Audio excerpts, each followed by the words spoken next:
Fuck yes, it's time to run our mouths again. Welcome back to Degreeless, everybody, the internet capital of catharsis. I'm your host, the irrepressible Shanghai Pete, people's champion, high-tech lowlife, trusted member of the media, and the only one who truly understands your pain.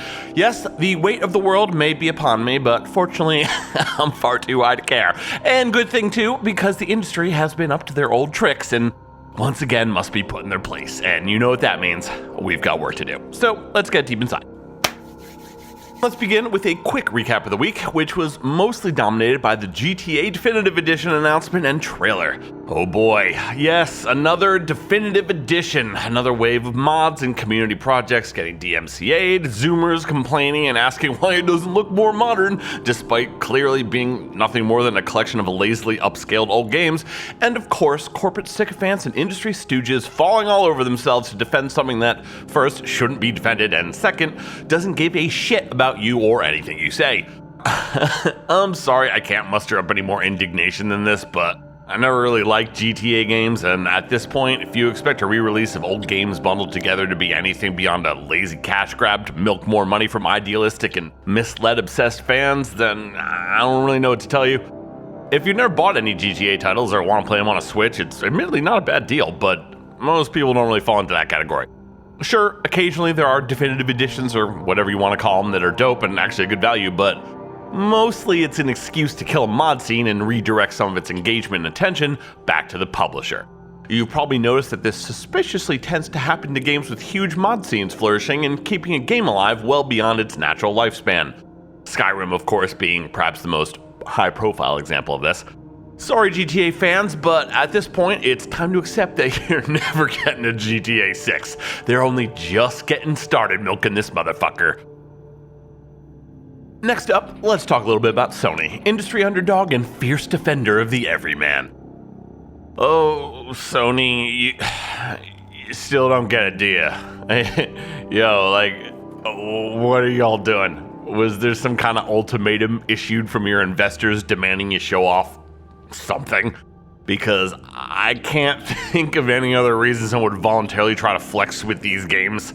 None of them seem necessarily bad per se. Not every game needs to be some AAA fuckfest, and I'm legit excited about New Star Ocean, but touting something as a state of play stream perhaps sets the wrong kind of expectation.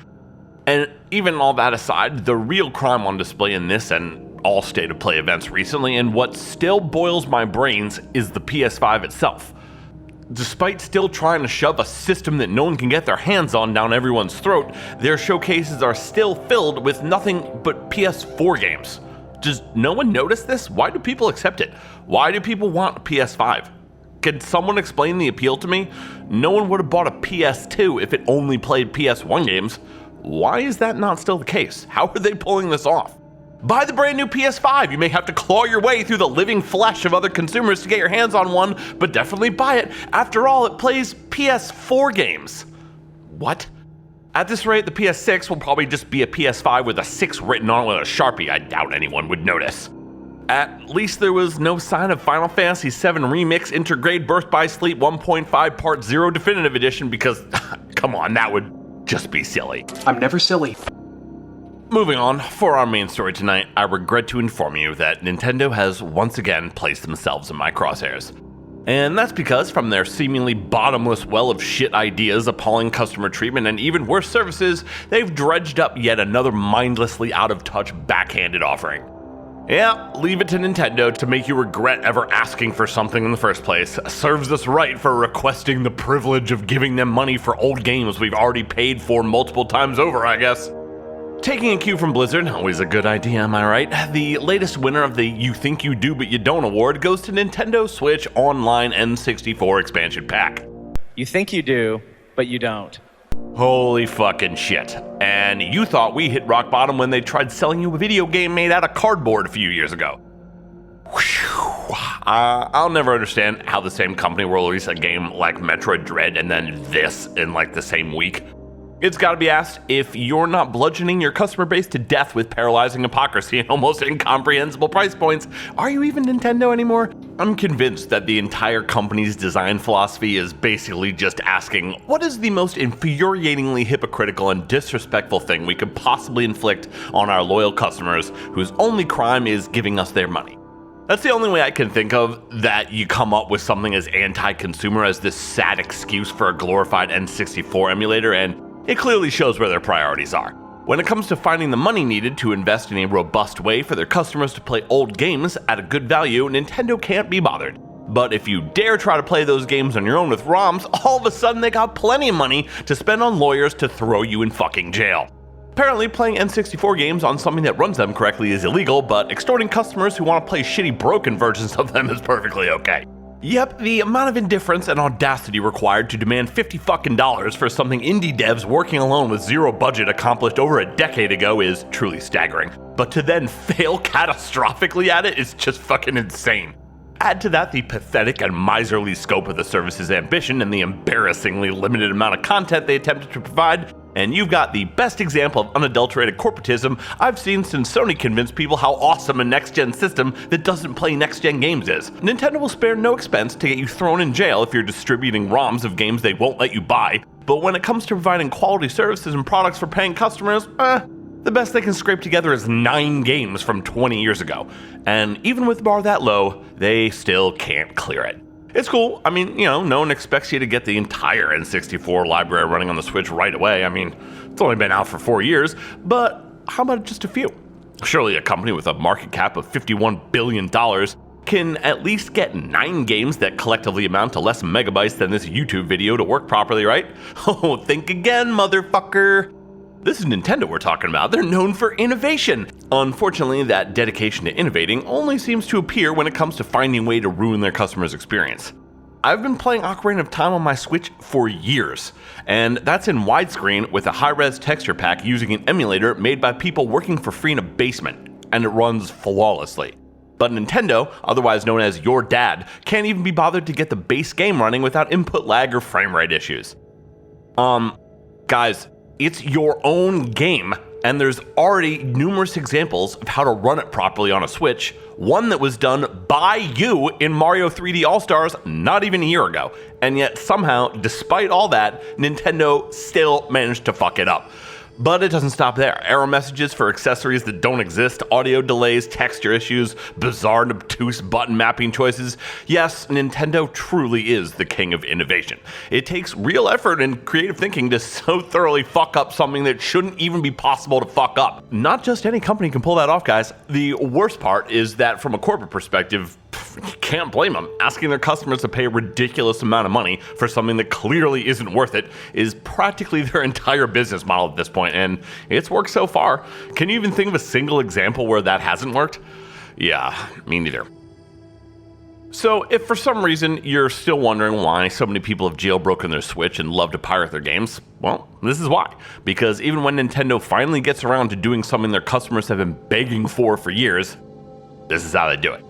That's how you're rewarded for giving Nintendo your money. A hot pile of steaming garbage squeezed out right on your chest with a hearty fuck you just for good measure.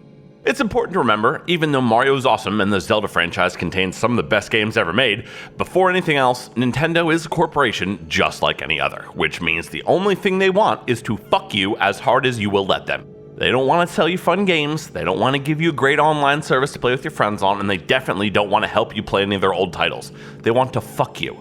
That's all. If you happen to occasionally or accidentally have some fun while they're fucking you, well, maybe they'll let that slide. I mean, what do you imagine people that paid Nintendo for the N64 expansion pack are thinking? Oh, gee, I'm so glad I decided not to download that ROM of Ocarina. Now instead of having fun playing Zelda, I'm out $50 and have a version of the game that runs like shit. Yeah, sorry Nintendo, but that doesn't sound appealing to most people. Piracy is, and always has been, a result of shit service that causes customers to feel taken advantage of and ripped off. It's what happens when people don't get their money's worth and look for alternatives.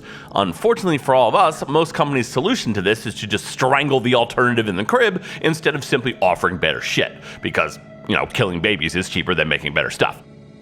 Or, to quote the guy that ironically is responsible for Steam, the easiest way to stop piracy is not by employing anti-piracy technology, it's by giving those people a service that's better than what they're getting for free. Wouldn't think that would be so hard. For example, I'm more than happy to support the Patreon or Substack of a content creator that I feel respects their audience and provides good value. Right now, I pay for premium memberships to at least 3 different creators, even though their content isn't behind a paywall, just because I think their content's worth the money. I was happy to pay $10 a month for Netflix until they started getting rid of stuff like Star Trek and South Park and started raising sub prices, charging extra for multiple screens, and putting bandwidth and quality increases behind additional paywalls. No, then it's fuck you. And I sure as shit am not going to pay for nonsense like Amazon Video or Peacock, Paramount Plus, Disney Plus, Apple TV, or any other garbage like that. Just because Netflix convinced the whole planet to pay for a streaming service does not mean y'all can just do it too. We paid for Netflix because it was worth the money, not because streaming services are just so fucking sweet and we can't get enough of them. One is good, more must be better, right? No! Netflix was easily worth $10 a few years ago. That's why people paid for it. You can't just toss your hat in the ring and say, hey, me too, because you happen to own the rights to one show that's popular. $15 a month just to watch The Goddamn Office is not a good deal, fuckface. I am not paying for 10 streaming services simply because y'all are greedy fucks who weren't content with the licensing agreements you had with Netflix and thought, hey, maybe you could grab a few extra pennies if you gouge customers yourselves. So, no, Nintendo, I am not paying any price for the world's worst and barely existent online service, and no, I am not paying $50 to play a few N64 games that you couldn't even be bothered to ensure run correctly. At this point, I think we'd all rather you just go back to trying to throw your customers in jail. At least you were good at that. That's our show. Thank you so much for watching. We love you today. We love you all the way. Nintendo, the tragic prince. You want so much for us all to love you, but you're not willing to take a break from fucking everyone to figure out how to do it. Unfortunately, as long as they keep making Sweet Mario games and inspiring Rule 34 Samus art, I suspect they'll continue to get away with it. Oh well, could be worse. They could be Sony. And with that inspiring thought, I'll catch you bastards next week when I promise we'll once again say mean things on the internet and hopefully even start a few fights. Words are violence. Woke up, smoke up, blunt, then I pass out. Pass out. Woke up, what up, smoke up, blunt, then I'm back down.